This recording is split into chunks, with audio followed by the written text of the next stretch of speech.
രാജാധികാരത്തിന്റെ പ്രൗഢിയും കരുത്തുമൊക്കെയായാണ് Oman ദേശീയ ദിനം ആഘോഷിക്കുന്നത്.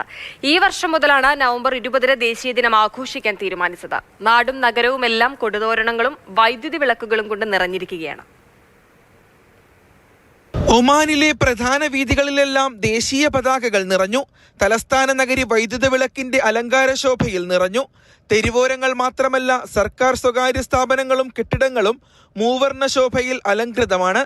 281 വർഷങ്ങൾക്ക് മുമ്പ് രാജ്യത്തിന്റെ അസ്തിത്വം രൂപം കൊണ്ട ദിനം ആഘോഷിക്കാനുള്ള ആവേശത്തിലാണ് ഒമാൻ. 18-ാം നൂറ്റാണ്ടിന്റെ മധ്യകാലത്ത് ഇമാം സയ്യിദ് അഹമ്മദ് ബിൻ സയ്യിദ് അൽ ബുസൈദിയാണ് രാജ്യത്തെ സേവിക്കാനുള്ള പരമാധികാരം അൽ ബുസൈദി കുടുംബത്തിൽ ഏൽപ്പിക്കപ്പെടുന്നത്.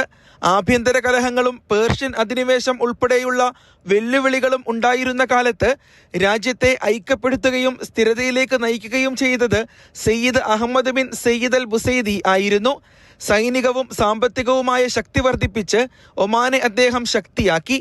1744 മുതൽ ഇന്ന് വരെ തുടരുന്ന അൽ ബുസൈദി രാജവംശത്തിലാണ് ഒമാനിലെ ഇപ്പോഴത്തെ ഭരണാധികാരികളും ഉൾപ്പെടുന്നത്.